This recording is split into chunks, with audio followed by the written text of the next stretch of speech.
Hey, folks. It's Mike Kaye, Panthers beat reporter for the Charlotte Observer. I'm joined by Alex Zietlow, fellow Panthers beat reporter for the Charlotte Observer. And guess what? This is another episode of the Processing Blue podcast. Wait, Mike, real quick. Did you intentionally mispronounce my last name? No, but I did want to make sure that you were paying attention because we have willed ourselves through the heat of a training camp. It's true.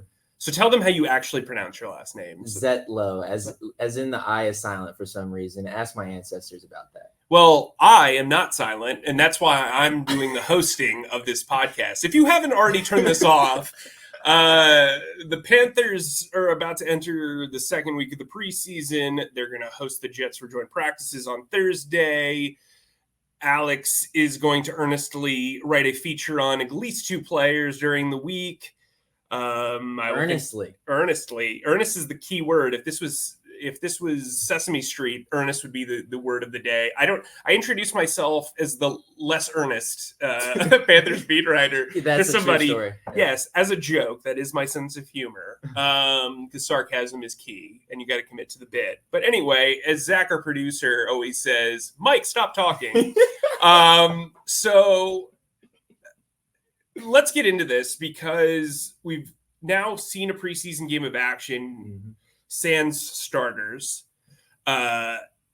We've seen some practices. I know you had a personal event that you had to cover and work through, and so I was working this weekend solo. Bryce Young, in my opinion, had his best back-to-back practices of his entire career from a training camp standpoint.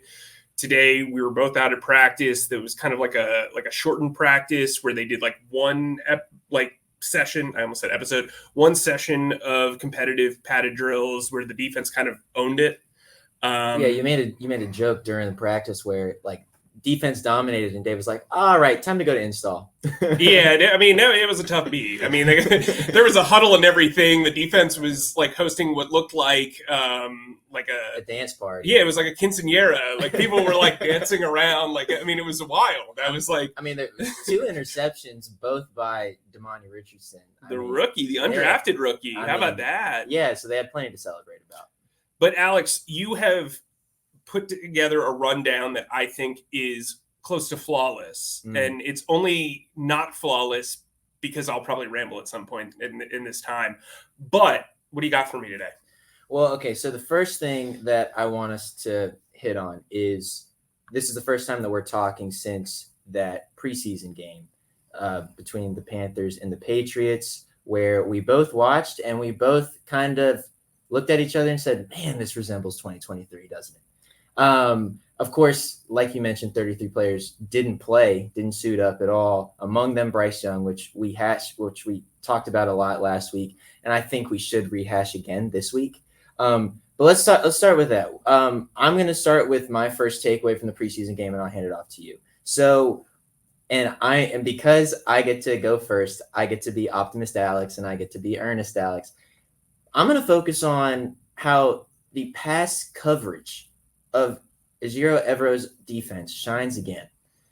We know that Evero is this guy, this defensive coordinator who's known for focusing on stopping the run and has developed a scheme that is conducive to that. His 3-4 scheme is known for that. That said, the pass coverage held up really well yesterday. Deshaun Jameson had a really good game, had 2 pass breakups. He got beat once on the sidelines where he kind of slipped as the quarterback threw a jump ball. He slipped and he didn't quite get there. That led to a big game, but whatever. That was a blemish on a really good day for him. Lamar Jackson, not that Lamar Jackson, but Lamar Jackson in the secondary really showed out as well. Alex Cook led the team in tackles. So a lot of players in the secondary really shined, even as J.C. Horn was out, even as Dane Jackson was out. And also the pass rush surprisingly held up too. I mean, the Patriots, it's well known across the league, the Patriots offensive lines is a bit of a concern. It's a little bit of some decisions will have to be made over on that side. But Eku Leota had a day in the backfield. He had 3 straight plays where he was wreaking havoc in the backfield, and he was doing his Frankie Luvu impression after those tackles for losses. He like made an S with his arms outstretched and let out a cathartic scream, obviously showing homage to Samoa, which is where he's from. I was just really impressed with this defense, and particularly the defensive backfield, because that was a question mark coming into this year. Particularly the depth of it was a question mark coming into this year. And they held up pretty good against the Patriots, who, by the way, did not rest their starters. Obviously, the starters didn't play that much. But, Mike, okay, so that's mine. What's your takeaway? Well, I think I'm going to handle the opposite side of the ball because, well, you know me, I like to dwell on the negative. I don't like to dwell on the negative, but what I would say is I think, the wide receivers got a lot of buzz those first 2 weeks, Jonathan Mingo and Terrace Marshall. And obviously we've seen Taylor Moton kind of sidelined at right tackle and Jadeveon Clowney just having his way with Badera Toure, who gave up 2 sacks before suffering a knee injury. Also, by the way, are you proud of me for not mentioning Jadeveon Clowney? Yeah, I mean, honestly, I think that was he didn't play, but I think that was kind of why I was just like, I thought you were going to be like in a mythical world. But yes, I am proud of you always. But I think, looking at the depth of the offense, it's not that great. I mean, Mingo drops a pass that he should have made. It was difficult. The Terrace Marshall drop to start the game was just brutal. You've got to make that catch. And at some point, the sand is going to run out at the hourglass for Terrace Marshall here. He's been passed over by Matt Rule. Steve Wilkes played him a little bit more. Passed over by Frank Reich, then passed over by Chris Tabor. Now he's with his 5th either head coach or interim head coach in less than 4 full years. And it's just at some point, something has to click. And I just feel like whenever I watch him with pads on, he's a different player than when pads are off and he's, cutting through the defense. That kind of showed up. Ricky Lee and Badera Toure, hopefully I'm pronouncing that properly, they switched sides throughout the first half. Ricky Lee struggled mightily from the right side, gave up a sack, had a holding penalty. Toure was just terrible on both sides and then had a knee injury. They went into the game with just 7 offensive linemen, which is a problem. Obviously, Nash Jensen, congratulations to him. He had a baby over the last week, and so he missed the preseason game. Totally reasonable absence, obviously. But when you're not going to start your starters, you're going to be shorthanded. Going in with 8 probably wasn't even enough. And they just Brady Christensen. There's no reason why Brady Christensen should be playing into the 4th quarter of a game. Well, that's something that we were texting about during the game. The fact that Brady Christensen is in the game right now is not a good look. Yeah, it's just it's not necessarily a criticism of him. It's just a poor asset allocation, also planning, right? Look, this team has had 14 or 15 injuries, and it's not easy. Look, you think that a 90-man roster is huge. It's really not when you're trying to get in multiple reps for multiple guys, and then you're sitting 33 dudes. I mean, that's one guy for every point of Tracy McGrady in his prime season. You know what I mean? That's a lot. That's a lot, kids. And so I think from there, the offensive depth is concerning because you've got guys like Taylor Moton. You've got guys like Xavier Legette, who's coming off a foot injury. You've got Jonathan Mingo, who had some injury history coming into the NFL and had to miss some time last year, and who, by the way, has not been super consistent based on his rookie season. He's having a decent summer, or a strong summer, I should say. And then you got Terrace Marshall. So I think outside of running back, this team doesn't have really great depth on offense. Yep. Doesn't have great depth on offense. And that's a question that I kind of want to bring up to you. And we should rehash the Bryce Young thing. Will he play this week? Should he play in the rest of the preseason in a second? But I want your take on this. Should we see 33 guys out again? Absolutely not. Okay. This team was not good enough last year. I made this point, I think on the podcast last week. I think they should play in the preseason. I don't think it's a big deal if they miss preseason game 1, or even if they really miss preseason game 2. But if the plan is to get them preseason, if the plan is to get them preseason work in game 3, right? Like, they're going to have a joint practice with the Jets. There's no reason why they have to play the Jets in a game-like setting, I guess. In theory, they should have more depth, and they should have guys who should play that didn't. Right. But I think from like a full onslaught of everybody's around sort of thing, I think game 3 has to be the mark in Buffalo. This team was 2-15, and I understand that they're like over 40 new players. This team was not good enough last year when they did play in the preseason, let alone you're going to have a bunch of guys come like just fresh off the practice field into a game in week 1. I just don't think that that's a recipe for success. I understand the injury risk, but there's an injury risk in practice, as we've seen. Right. There's a major injury risk in joint practices. That's part of the reason why they're only doing 1 joint practice around the league for the most part, as opposed to 2, because by the second time, guys are fighting and doing all this other stuff. So what I would say is, not even just speaking about Bryce Young, there are so many guys that need these live reps. And truthfully, and I said this in our exclusive newsletter that you guys can sign up for on charlotteobserver.com, a wonderful website. The thought process of these joint practices is really important, and we'll get into that a little bit more. But they need to see a different defense. Like, yeah, they have seen, I mean, specifically Bryce Young and Chuba Hubbard and most of the guys on the offensive line and the tight ends, they've been around. They have seen this defense more than Bugs Bunny saw Daffy Duck in the 1990s. Like, it is a thing. And I just think, like, that can be detrimental in a couple of ways, right? You get too used to playing and having success against one group, or you can become stagnant, and that's the only type of defense you can perform against. And so I think the Jets will be a great test. They're more of a 4-3 base.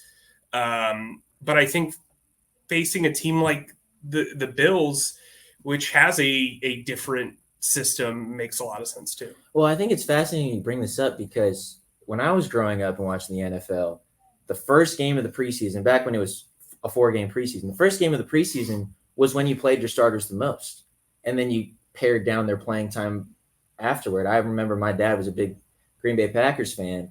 And by Aaron Rodgers' like 3rd year, he would throw one pass in the final game of the preseason. And he would try to go deep every time, so he could just only throw one pass, score a touchdown, and then be done for the rest of the day.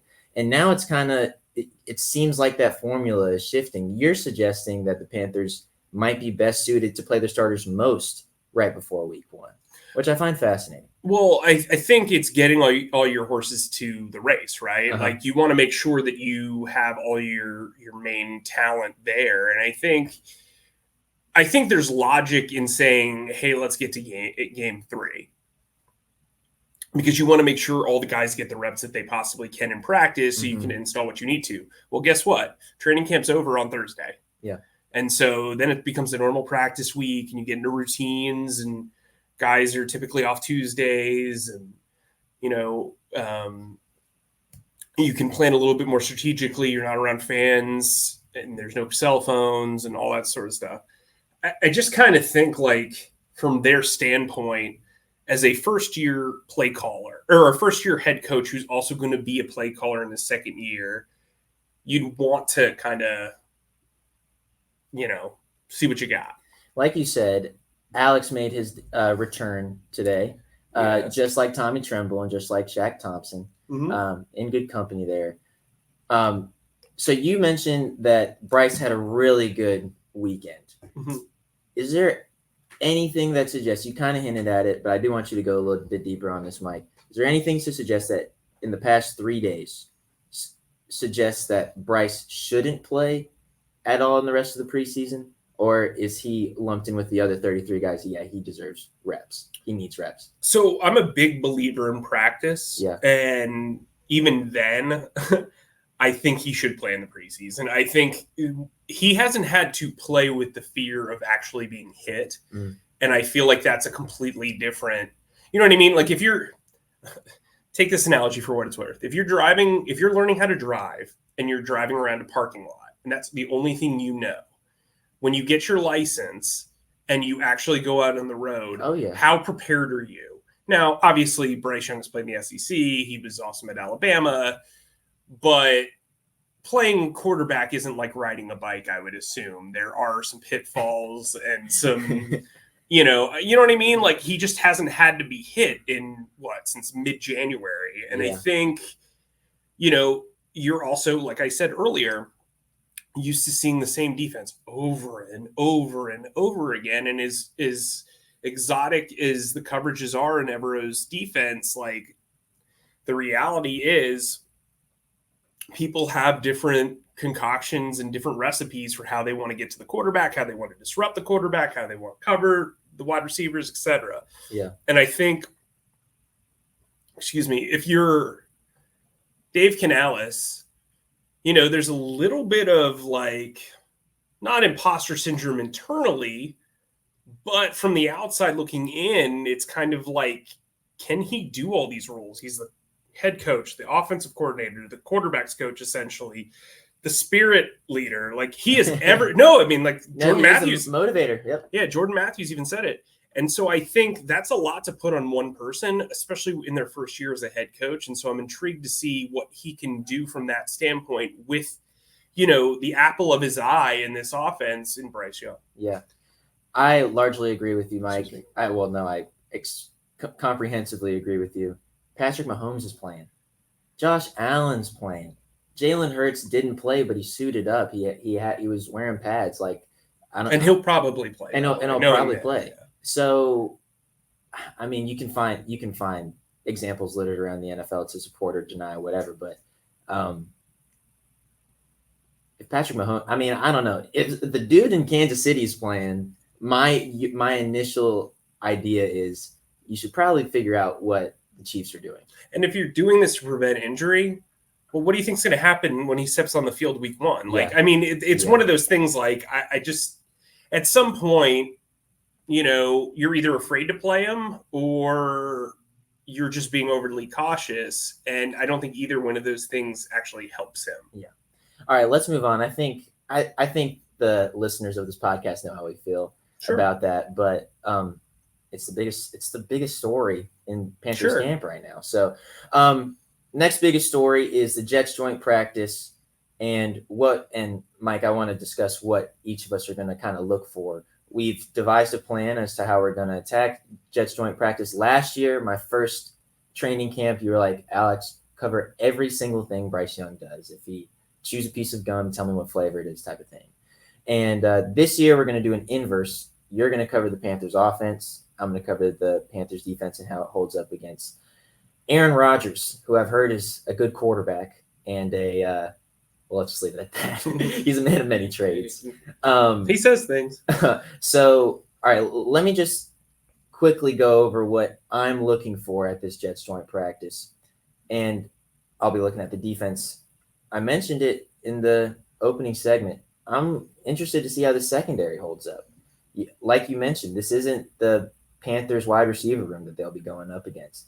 Aaron Rodgers is a different quarterback than Bryce Young is. You got Garrett Wilson that he's throwing to. You got Mike Williams that he's going to. You got Xavier Gibson that he's throwing to. You got Alan Lazard, who is this like veteran guy who he knows Aaron quite well. This is going to be a challenge for him. It's so weird to hear you say Alan Lazard is a veteran guy because I covered his rookie training camp in Jacksonville, and it was one of the worst training camp performances I've ever seen in my life. So the fact that he is still in the league and is a veteran is wild. Well, I mean, speaks to Aaron Rodgers. Well, I mean, check the depth chart, bro. Yeah. But you got J.C. Horn, who's healthy, who seems happy. He's looking good. He will most certainly play in this joint practice. You got Dane Jackson, who is this guy that Dan Morgan certainly believes in. On the other side of J.C., you got Troy Hill, who is the nickel, who is the veteran. And then you got three safeties who Evero basically said three of them could start. Sure. And in his system, only two play on the field at the same time, but all three could start. I'm just interested to see how that'll do. I'm interested. I'm going to say it. I'm interested to see how the pass rush goes. Jadeveon Clowney. You're not going to see a full pass rush. You're not going to see it at full strength because obviously DJ Wanham's still hurt. Obviously Amari Barno's still wearing shorts as opposed to football pants. But football pants, Zach. Excuse me? Nothing. Go ahead. But seeing the pass rush at its fullest strength at the moment will be interesting. But again, guys, I mean, I know you're probably like, Alex, you're not really saying anything interesting. Like, tell us what exactly we should look for, and then tell us how that's going to translate into the game, and then tell us how many wins the Panthers are going to have, and then tell us all this. I mean, it is a practice. That is a really long conversation to have with the podcast that only isn't listening. No, well, the point is like, give us all the answers immediately. Right. There aren't going to be their answers aren't going to be provided after this joint practice, but we'll get a little glimpse. I think the more compelling thing is on offense, and that's what you'll be looking at. What are some things that you'll be searching for? Well, I don't want you to sell yourself short, because best friends on opposite sides of the ball, Nathaniel Hackett, the offensive coordinator for the Jets, and Idro Evero for the Panthers, they were together in Denver when Hackett was the head coach. But they go back a long ways. They are extremely tight friends. I'm interested to see how they interact on the field. But when you bring up the offense versus the defense, Robert Saleh obviously is known for having a great defense. Ulrich, I believe, is the defensive coordinator. He's done a really good job. He's going to be a head coaching candidate. And then, I think Canales is still kind of I don't want to say a conundrum, but like a mystery in a lot of ways. Yeah. So, look, I don't think the offense is like super like this spectacular artistic thing, but I do think he's got cheat sheets for the quarterback. I'm interested to see how Bryce Young fares against a different secondary. They have two really good corners. Obviously, Deontay Johnson versus Sauce Gardner is going to be really fun to watch. I'm also interested to see how the running backs do against CJ Mosley and their linebackers. They've got a pass rush, even with Haason Reddick, who we'll talk about later, holding out essentially. I mean, Jermaine Johnson is from FSU, is a really good player. Will McDonald, who the Panthers loved last year. He got a little bit overdrafted, but I think he's kind of coming into his own. They got good safety play. So, I think this is a complete defense they're going to get to go against. I mean, I know Aaron Rodgers getting injured last year kind of sank their season, but this defense is formidable, and I think it's going to be really interesting to see how the new toys on offense kind of work in rhythm with Bryce Young against them. Yeah, and I did want you to mention this. As much as I said that not too much can be discerned from this, and that it's a joint practice isn't the end all be all. It's not the most consequential thing. Mike, you have said that last year you had the team at a certain amount of wins, and then after every training camp practice they deducted a little bit, and then after the Jets practice they deducted more. Is that still the case this year? Do you think that this could be an indicator to the point of, oh, this team is a 5-win team or a 7-win? Like, how the Panthers perform against the Jets, does that have any bearing on how you think the win-loss record will shake out? I think the side of the ball that you're covering is going to be a great indicator. Okay. If this defense can continue to make strides, especially against somebody like Aaron Rodgers and Garrett Wilson and Breece Hall and all these guys, I think they're in really good shape. I don't think this team is going to be a pass all over the field offense. I do think they're going to run the ball pretty consistently. This is probably going to be a thud practice. We haven't confirmed that yet. So it's going to be harder to kind of see what the running backs can do. That said, I do think, you can get a little bit of an indication. Like right now I have them at 6 wins at most. Could this practice drop my prediction? Maybe that's not fair, but I will tell you, last year the hype was this Panthers team could win 12 games and run away with the division. And as I watched training camp, I was like 11, 10, 9, 8, you know what I mean? Like it just, and I think I had them at 8 and 9 when we turned in our predictions, but yes. I think in my brain, in the back of my head, I was like 7 and 10. 7 and 10. Yeah. And so even then that was apparently a little too overzealous. So we'll see. Hey, we shall see. All right. Like Mike mentioned, I did want to put him on the spot for a second. And when I say put him on the spot, yes, I did just say, hey, Mike, can you just kind of cook on Haason Reddick for a little bit? Oh, I'd love to. just real quick, Haason Reddick has held out of Jets training camp since it began last month due to a contract dispute, and now he wants to be traded, according to reports. Haason Reddick is a guy who has a lot of interest in Carolina. He was a former formidable pass rusher in Carolina, opposite of Brian Burns. He's now rostered by the Jets. The Jets are coming to town on Thursday for that joint practice. The Jets general manager said, whoa. Haason's not getting traded. We've been aligned and consistent in our messaging to him and our expectations of him. Some would say earnest. Some might say that. Mike, what is there to make of this? I mean, the natural question to ask is there any possibility that the Panthers can bring back Haason Reddick? But I don't really want to ask that because I know the answer. But just cook. I'm going to give you the kitchen. You ready, Zach? Let's do this. So here's what I would say. Let me lay out some facts for you. Nice. The Panthers have the third worst cap allotment right now in the entire NFL at $6.1 million. Haason Reddick is sent to make $14.25 million on the final year of his deal. So you say to yourself, well, you could always negotiate a new contract before a trade. Well, he's about to turn 30 later this year. Typically, with players that are 30, you want to sign them to deals that are about 3 years. You know, not to get into inside baseball on the salary cap, but typically what teams do is you'll sign a huge signing bonus and then you'll spread it out throughout the contract so you can lower the cap number.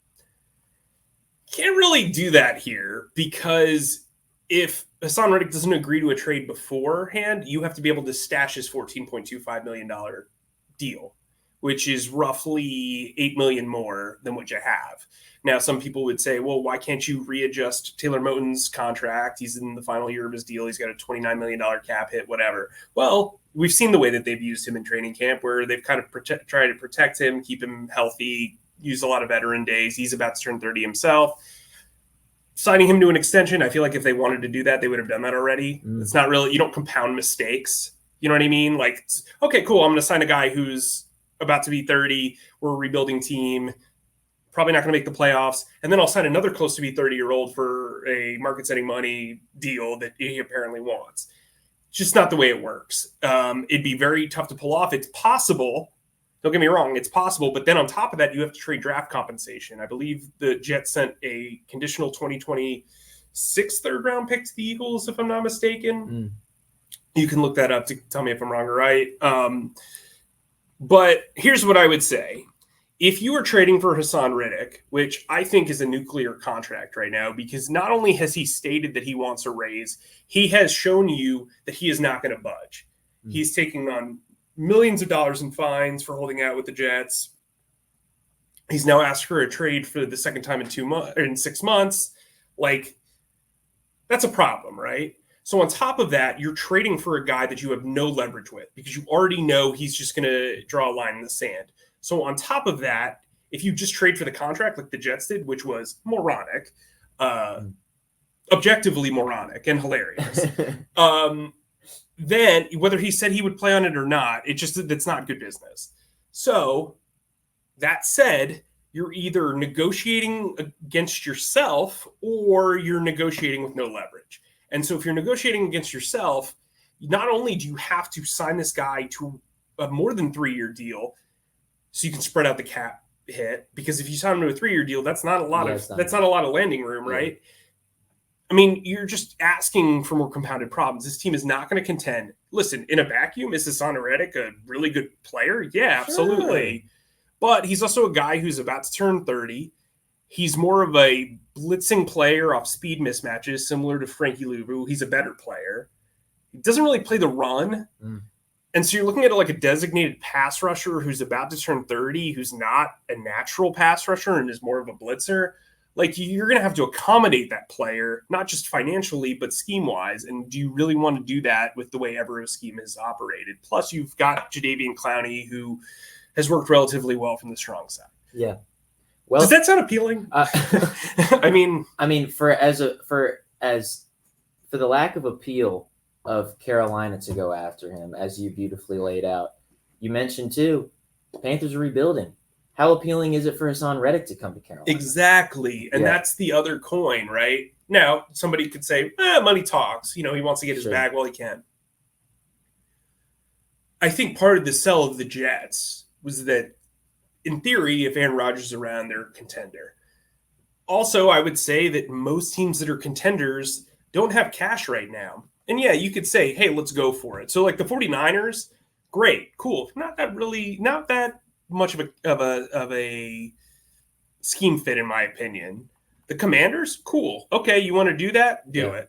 The Lions, fine, whatever. So they have the cap space. But most of those teams want to look at a long-term future. And if there's a massive drop-off from Haason Reddick, you're paying money for years that you didn't get to actually take advantage of. And so I think that that's not necessarily the best business decision. Yeah.